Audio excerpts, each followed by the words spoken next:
اعوذ باللہ من الشیطان الرجیم بسم اللہ الرحمن الرحیم الصلاۃ والسلام علیکہ یا رسول اللہ صلی اللہ علیہ وآلہ وسلم۔ السلام علیکم ورحمۃ اللہ وبرکاتہ۔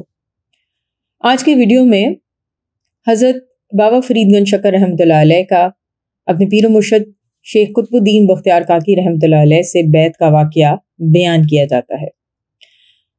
جب حضرت بابا فرید الدین مسعود گنج شکر رحمۃ اللہ علیہ دہلی کے راستے پر گامزن ہوئے تو مرشد سے ملاقات کے تصور سے ان کے دل کی عجیب ہی حالت تھی۔ وہ اس قدر مضطرب تھے کہ فوراً اڑ کر مرشد کی خدمت میں پہنچ جانا چاہتے تھے۔ دہلی کا راستہ انہیں طویل لگنے لگا۔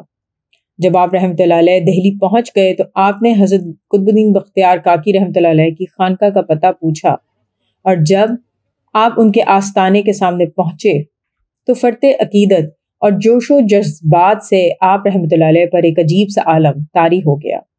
آپ رحمۃ اللہ علیہ نے عقیدت سے سر خم کیا اور خانقاہ کے سامنے مؤدبانہ ساکت کھڑے ہو گئے۔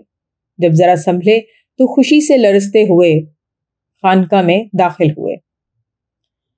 آپ نے راحت القلوب میں لکھا ہے کہ ایک مرتبہ میں دہلی گیا اور شیخ الاسلام قطب الدین بختیار کاکی رحمۃ اللہ علیہ کی خدمت میں حاضر ہوا، اور جو بات کہیں نہ دیکھی تھی وہ یہاں پائی۔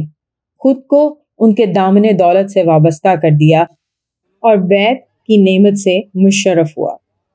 3 دن تک میرے پیر مجھے نعمت پر نعمت بخشتے رہے۔ اس کے بعد فرمانے لگے کہ مولانا فرید نے اپنا کام پورا کر لیا۔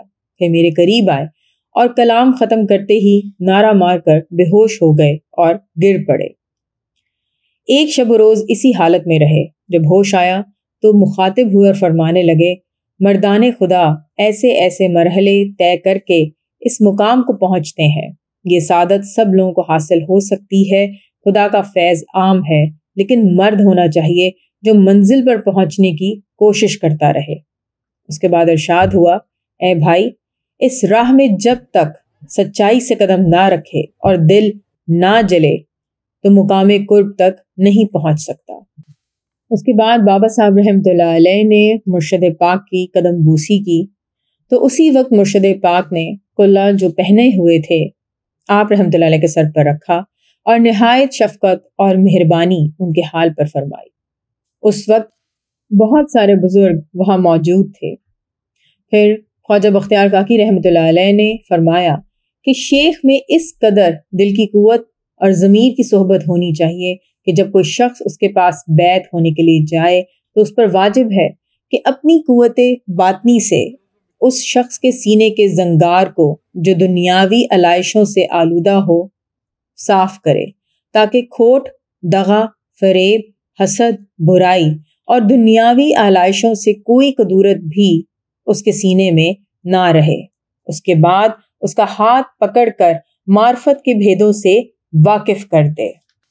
اگر پیر کو اس قدر قوت حاصل نہ ہو تو بے شک کہ پیر اور مرید دونوں گمراہی کے جنگل میں سرگرداں ہوں گے۔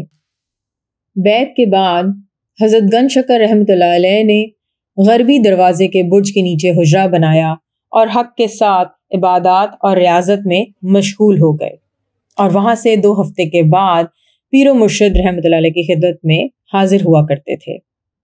انشاءاللہ باقی کے واقعات نیکسٹ ویڈیو میں۔ الصلاۃ والسلام علیکہ یا رسول اللہ صلی اللہ علیہ وآلہ وسلم۔ السلام علیکم ورحمۃ اللہ وبرکاتہ۔